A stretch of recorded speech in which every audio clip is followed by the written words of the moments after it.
ଚାଷୀଙ୍କର ହେବ ଇ-KYC। ତ ଦର୍ଶକ ବନ୍ଧୁ, ଏବେ ଚାଷୀଙ୍କର ଆପଣଙ୍କର ଇ-KYC ହେବ।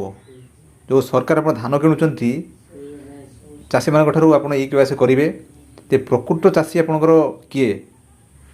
ଯେଉଁ ଦେଖାଯାଉଛି ତ ଯେହେତୁ ଆମ ଓଡ଼ିଶାର ସରକାର କଲେ ଆପଣଙ୍କର 31 ଟଙ୍କା ଧାନ କିଣିଲେ, ଓଡ଼ିଶା ବାହାରେ ଆପଣଙ୍କର ଛତିଶଗଡ଼ ଆନ୍ଧ୍ରପ୍ରଦେଶ ଚାଷୀମାନେ ଆଣିକି ଏଠି ଓଡ଼ିଶାରେ ଧାନ ଦେଉଛନ୍ତି ଦେଇକି ଆପଣଙ୍କର ସେ 31 ଟଙ୍କା ନେଇଯାଉଛନ୍ତି ମିଲରମାନଙ୍କ ମାଧ୍ୟମରେ।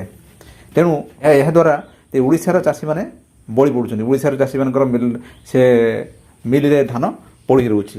ତ ସେହି ଅନୁସାରେ ଯେ ଓଡ଼ିଶାର ଚାଷୀ ଧାନ ଦେବେ ଆଉ ବାହାରେ ଚାଷୀ ଆପଣ ଦେଇପାରିବେନି, ସେଥିପାଇଁ ଏକ କଡ଼ାକଡ଼ି ନିୟମ ସେ କରୁଛନ୍ତି। ସେଥିପାଇଁ ଇ-KYC ବ୍ୟବସ୍ଥା ପ୍ରଣୟନ କରିବା ପାଇଁ ଯାଉଛନ୍ତି। ଯେ ପ୍ରକୃତ ଚାଷୀ ଆପଣଙ୍କର ଯେ ଓଡ଼ିଶାର ଚାଷୀ କିଏ ଧରା ପଡ଼ିଯିବ।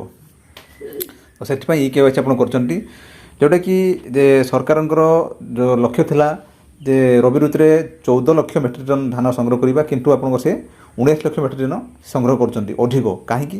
ଯେହେତୁ 31 ଟଙ୍କା ଧାନ କୁଇଣ୍ଟାଲ ଆପଣ ହେଲା, ତେଣୁ ଅଧିକ ମାତ୍ରାରେ ଚାଷୀମାନେ ଧାନ ଦେଲେ। ତେଣୁ ସେହି ଅନୁସାରେ ବାହିରେ ଛତିଶଗଡ଼ ଆଉ ଆପଣ ଆନ୍ଧ୍ରପ୍ରଦେଶ ତାଙ୍କର ରେଟ୍ କମ୍ ଅଛି। ତେଣୁ ସେମାନେ ଏଠି ଚାଲାକି କରିକି ଏଠି ଓଡ଼ିଶା ପକାଇ ଦେଇକି ବାସ୍ 31 ଟଙ୍କା ସେ ନେଇଯାଉଛନ୍ତି। କିଛି କଣ୍ଟ୍ରାକ୍ଟର ତାଙ୍କର ମିଡଲମ୍ୟାନ୍ ରହୁଛନ୍ତି, ତାଙ୍କୁ ହାତ କରିକି ସେ ଧାନ ନେଇଯାଉଛନ୍ତି। ତ ସେହି ଅନୁସାରେ ସରକାର ଷ୍ଟ୍ରିକ୍ଟଲି ଆପଣଙ୍କର ଚାହୁଁଛନ୍ତି ଯେ ନା ଆମ ଓଡ଼ିଶାର ଚାଷୀ ଓଡ଼ିଶା ଚାଷୀ ଉପକୃତ ହେବା ପାଇଁ ବା ସେ ଷ୍ଟ୍ରିକ୍ଟଲି ଆକ୍ସନ୍ ନେଇଛନ୍ତି। ଆଗାମୀ ଦିନରେ ଯେତିକ ଆପଣଙ୍କ ଚାଷୀ ଧାନ ଦେବେ ସେମାନଙ୍କର ଇ-KYC ହେଲେ ଆଉ ଆସି ଯେଉଁ ଯେତେବେଳେ ଆପଣଙ୍କର ସେ ଧାନ ସେ ଅନଲାଇନ୍ କରିବେ ବା ଟୋକନ୍ କରିବେ, ବାସ୍ ତାଙ୍କର ସ୍ଲିପ୍ ବାହାରିବ, ବାସ୍ ଇ-KYC ହେବ, ସେଟା ଜଣାପଡ଼ିବ ଏ ତୁମେ କେଉଁଠିକା ଚାଷୀ। ଫିଙ୍ଗର ପ୍ରିଣ୍ଟ ଦେଲା ପରେ ଅଟୋମେଟିକ୍ ସେ ଜାଣିପାରିବେ। ତ ଏହା ବୋଧେ କାଠିକରି ପ୍ରକାଶ ପାଇଛି, ଆପଣଙ୍କୁ ମୁଁ ପଢ଼ିକି ଶୁଣି ଦେଉଛି। ଏଥର ଧାନ କିଣା ରେକର୍ଡ଼ କରିଛନ୍ତି ସରକାର। ଏହାଛଡ଼ା MSP ବୃଦ୍ଧି ପଡ଼ୋଶୀ ରାଜ୍ୟର ଚାଷୀଙ୍କୁ ଓଡ଼ିଶା ପ୍ରତି ଆକୃଷ୍ଟ କରିଛି। ତେଣୁ ମିଲର ପଡ଼ୋଶୀ ରାଜ୍ୟରୁ ଧାନ ଆଣି ଓଡ଼ିଶାରେ ବିକୁଛନ୍ତି। ଫଳରେ ଓଡ଼ିଶାରେ କିଛି ଧାନ ଚାଷୀ ବିକି ପାରୁନଥିବା ଅଭିଯୋଗ ହେଉଛି। ମୁଁ ଯାହା କହିଲି ଆପଣଙ୍କୁ, ଏହାକୁ ବନ୍ଦ କରିବାକୁ ସରକାର ଆଗାମୀ ବର୍ଷଠାରୁ ଚାଷୀଙ୍କର ଇ-KYC କରିବେ। ମୁଁ ଆପଣଙ୍କୁ ଯେଉଁଟା କହିଗଲି, ରବି ଖରିଫ ଧାନ କିଣାରେ ରେକର୍ଡ଼ ପଡ଼ୋଶୀ ଚାଷୀ ଧାନ ବିକି ହେଲେ ମାଲାମାଲ, ଯାହା ମୁଁ ଆପଣଙ୍କୁ କହିଗଲି। ପଡ଼ୋଶୀ ଦେଶର ଆସିକି ଚାଷୀ ଆପଣଙ୍କର ଓଡ଼ିଶାରେ ପକାଇ ଦେଇକି ସେ ଅଧିକ ଟଙ୍କା ପାଇଯାଉଛନ୍ତି, କିନ୍ତୁ ଆମ ଓଡ଼ିଶା ଚାଷୀ ଏରକମ ଚାହିଁ ରହୁଛନ୍ତି। ଖାଲି ଅଯଥାର ସେ ସରକାର ଦୋଷଉଛନ୍ତି ଯେ ସରକାର ଆମକୁ ଧାନ କିଣୁନାହାନ୍ତି। ଆରେ ତୁମ ପଡ଼ୋଶୀ ଯେଉଁ ଚାଷୀ ହେଉଛନ୍ତି ତୁମ ଓଡ଼ିଶାର ଯେଉଁ ସୀମାନ୍ତରେ, ତୁମେ ତାଙ୍କୁ ସେଇଟା କରିବା କଥା ନା।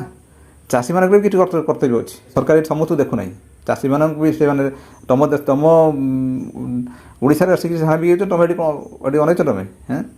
ତ ସେହି ଅନୁସାରେ ସମସ୍ତଙ୍କର କର୍ତ୍ତବ୍ୟ ରହିବା ଦରକାର। ଦେଖନ୍ତୁ, ରବି ଧାନ ପରେ ଖରିଫ ଧାନ ରେକର୍ଡ଼ ସଂଖ୍ୟାରେ କିଣିଛନ୍ତି ସରକାର। ରବି ଧାନ 14 ଲକ୍ଷ ମେଟ୍ରିକ୍ ଟନ୍ ରଖାଇଥିବା ବେଳେ ସଂଗ୍ରହ ହୋଇଛି 19 ଲକ୍ଷ ମେଟ୍ରିକ୍ ଟନ୍। ଯାହା କହିଗଲି, ଓଡ଼ିଶା ଏକମାତ୍ର ରାଜ୍ୟ ଭାବରେ ସମୃଦ୍ଧ କୃଷକ ଯୋଜନା ମାଧ୍ୟମରେ ଚାଷୀ ରବି ଧାନରେ କୁଇଣ୍ଟାଲ ପିଛା 31 ଟଙ୍କା MSP ଇନପୁଟ୍ ସହାୟତା ବାବଦରେ ପ୍ରଦାନ କରୁଛନ୍ତି। ସେଥିପାଇଁ ପଡ଼ୋଶୀ ରାଜ୍ୟର ଚାଷୀ ଆଖି ପଡ଼ିଛି ଓଡ଼ିଶା ଉପରେ। ପଡ଼ୋଶୀ ରାଜ୍ୟ ଛତିଶଗଡ଼ର ଖରିଫ ଋତୁରେ ଧାନ କିଣା କରାଯାଉଥିବାରୁ ଏହି ଧାନ ବରଗଡ଼ରେ ବିକ୍ରି ହୋଇଥିବା ଅଭିଯୋଗ କରୁଛନ୍ତି ଚାଷୀ। ଆପଣଙ୍କର ଯେହେତୁ ବରଗଡ଼ର ଛତିଶଗଡ଼ ସୀମାକୁ ଲାଗିଛି, ତେଣୁ ବରଗଡ଼ର ଛତିଶଗଡ଼ ଚାଷୀ ଆସିକି ଆମର ବରଗଡ଼ରେ ସେ ଦେଉଛନ୍ତି। ମିଲମାନେ ସେଠାରୁ 1600 ଟଙ୍କାରେ କିଣି ଓଡ଼ିଶାରେ 31 ଟଙ୍କାରେ ଧାନ ବିକ୍ରି କରୁଛନ୍ତି। 1600 ଟଙ୍କା କିଣିକି ଆପଣ 31 ଟଙ୍କାରେ ଏଠି ବିକୁଛନ୍ତି। ମିଲର ହିତାଧିକାରୀଙ୍କୁ ମଧୁଚନ୍ଦ୍ରିକାରେ ଛତିଶଗଡ଼ରୁ ଧାନ ବରଗଡ଼ ସମେତ ରାଜ୍ୟର ବିଭିନ୍ନ ଜିଲ୍ଲାରେ ଧାନ କିଣାଯାଉଛି। ଫଳରେ ଓଡ଼ିଶାର ଚାଷୀ ଧାନ କିଣାରେ ବିଳମ୍ବ ହେଉଥିବା ଅଭିଯୋଗ କରୁଛନ୍ତି। ଏ ଯାହା ମୁଁ ଆପଣଙ୍କୁ କହିଗଲି, ମେନ୍ ହେଉଛି ସେମାନେ 1600 ଟଙ୍କା କିଣିଲେ, ଏଠି ଆଣିକି 31 ଟଙ୍କାରେ ଆପଣଙ୍କର ବିକିଲେ। କେତେ ଦେଖନ୍ତୁ ଏଠି ଲାଭ ପାଉଛନ୍ତି। ତ ସେହି ଅନୁସାରେ ଏଇ କାରଣ ପାଇଁ ସରକାର ଇ-KYC ବ୍ୟବସ୍ଥା କରିବା ପାଇଁ ଯାଉଛନ୍ତି, ଅଧିକ କିଛି ନୁହେଁ। ତେଣୁ ଏ ବି ଆପଣ ଯାହା କହିଲି ଏସବୁ ଲେଖା ହେଇଛି ଆପଣଙ୍କର ଯାହା କହିଗଲି। ଏ ସମୟରେ କୃଷିମନ୍ତ୍ରୀଙ୍କ ଅଧ୍ୟକ୍ଷତାରେ ବସିଥିବା ବୈଠକରେ ରାଜ୍ୟର ପ୍ରକୃତ ଚାଷୀ କିଭଳି ଉପକୃତ ହୋଇପାରିବେ ତା ଉପରେ ଗୁରୁତ୍ୱ ଦେଇଛନ୍ତି ମନ୍ତ୍ରୀ। ଏତଦବ୍ୟତୀତ ଆଗାମୀ ସମୟରେ ଧାନ କିଣା ନିମନ୍ତେ ନୂତନ ନୀତି ଆଣିବା ପାଇଁ ସରକାର ବିଚାର କରୁଛନ୍ତି। ରାଜ୍ୟବାସୀଙ୍କ ନିଜସ୍ୱ ବିନିଯୋଗ ପାଇଁ 27 ଲକ୍ଷ ମେଟ୍ରିକ୍ ଟନ୍ର ଚାଉଳ ଆବଶ୍ୟକ ହୋଇଥାଏ, କିନ୍ତୁ ରାଜ୍ୟର ଚଳିତ ବର୍ଷ ଖରିଫ ଓ ରବି ଧାନକୁ ମିଶାଇ ମୋଟ 13 ଲକ୍ଷ ମେଟ୍ରିକ୍ ଟନ୍ ଧାନ ଉତ୍ପାଦିତ ହୋଇଛି। ତ ଏହା ପଦରେ ମନ୍ତ୍ରୀଙ୍କ ଅଧ୍ୟକ୍ଷତାରେ ଏକ ଗୁରୁତ୍ୱପୂର୍ଣ୍ଣ ବୈଠକ ବସିଥିଲା ଯେ କିପରି ଆମର ଓଡ଼ିଶାର ଧାନ ଚାଷୀମାନେ ସେ ଧାନ ଦେଇପାରିବେ, ବାହାର ଚାଷୀ ନ ଦେଇପାରିବେ। ଦର୍ଶକ ବନ୍ଧୁ, ଇଏ ଥିଲା ଆପଣଙ୍କୁ କହିଗଲି ଗୋଟେ ଚାଷୀମାନଙ୍କ ପାଇଁ ଗୋଟେ ଗୁରୁତ୍ୱପୂର୍ଣ୍ଣ ଅପଡ଼େଟ୍। ଯେଉଁଟାକି ଧାନ କିଣା ଚାଷୀମାନଙ୍କ ପାଇଁ ଗୋଟେ ଗୁରୁତ୍ୱପୂର୍ଣ୍ଣ ଅପଡ଼େଟ୍, ଯେଉଁଟାକି କେବଳ ଓଡ଼ିଶାର ଚାଷୀ ଦେଇପାରିବେ ଆଉ ବାହାରେ ଚାଷୀ ଆପଣ ଦେଇପାରିବେନି। ଦର୍ଶକ ବନ୍ଧୁ ମୁଁ ଭାବୁଥିବି ଆଜିକାର ଏ ଗୁରୁତ୍ୱପୂର୍ଣ୍ଣ ଅପଡ଼େଟ୍କୁ ଦେଖି ବୁଝିପାରିବେ। ଯଦି ଆପଣମାନେ ଏବେ ସୁଦ୍ଧା ଆମ ଚ୍ୟାନେଲ୍ ଅଛନ୍ତି ଆମର ସବସ୍କ୍ରାଇବ୍ କରନ୍ତୁ ଏବଂ ଏହି ଭିଡ଼ିଓ ଅନ୍ୟମାନଙ୍କୁ ସେୟାର କରନ୍ତୁ ଜାଣିପାରିବେ। ଦର୍ଶକ ବନ୍ଧୁ ରହିଲି, ନମସ୍କାର, ଜୟ ଜଗନ୍ନାଥ।